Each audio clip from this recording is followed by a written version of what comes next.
We're back now with the latest on those huge riots in France. They were sparked last week by the killing of a French teenager by a police officer during a traffic stop. There were fewer arrests last night. Still, that country is on edge. NBC News foreign correspondent Matt Bradley joins us now from Paris. So, Matt, should we take this lower number of arrests as a sign that tensions are easing? What's the latest on the protests and on the investigation into the shooting? Yeah, I mean, that's a really good question. That's the question everybody here in France is asking, because this was a relatively quiet night. Only about 150 people were actually arrested, and that still sounds like a startling number. But we're talking about a high of well more than 1,000, nearly 2,000 on the night of June 30th, when the violence was seen throughout the entire country in these banlieues. Banlieue is basically often translated as a suburb, but it's kind of different from what we would know. It's a lot of high-rise, mostly minority communities that fill public housing. And that's where we've seen a lot of this violence over the past week.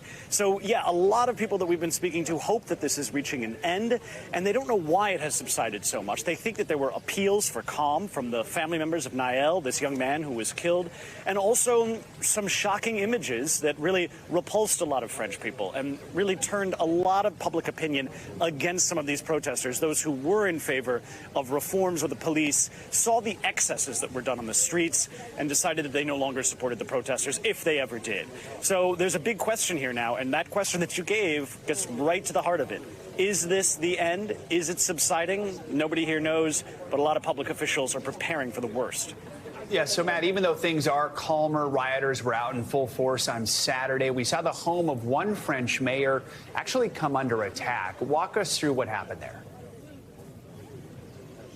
Yeah, and that was in the town I'm in right now, and there is a proposed march that's going to be happening here involving a lot of high-level politicians, mostly from center-right and right-wing political parties here, who are going to be marching in support of the police and of mayors throughout the country. And, you know, mayors and city institutions, you know, municipal establishments have come under sort of unique fire from a lot of these protesters. And that's something that a lot of people in these communities have been pointing out, that the protesters are targeting the very institutions and public services that they rely upon. And that's one of the grand ironies of this, and one of the things that I think has caused this to subside in the past week. Now, what happened here in this town? This is where we're south of Paris. This is a suburb.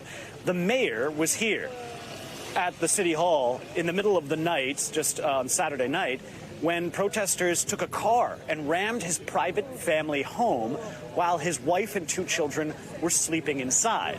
So his wife and two children, they tried to get out. They fled the scene.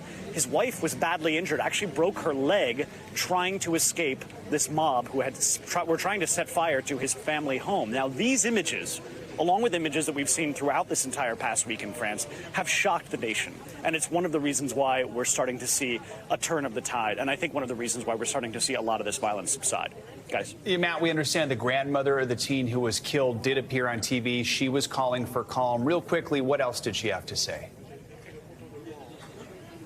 She's calling for calm, and, you know, we heard this from the mother of Naël as well. They're saying that they don't want to be part of this. The family of Naël is saying those who are committing the violence are not doing this in the name of our slain son. They don't want their son's name sullied by attacks on schools and hospitals, police officers. You know, the family has been out here since the beginning. And in fact, we heard from the mother herself saying she doesn't blame all of the police. She just blames the one man who pulled the trigger.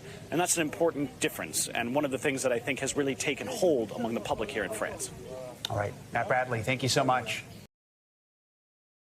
Thanks for watching our YouTube channel. Follow today's top stories and breaking news by downloading the NBC News app.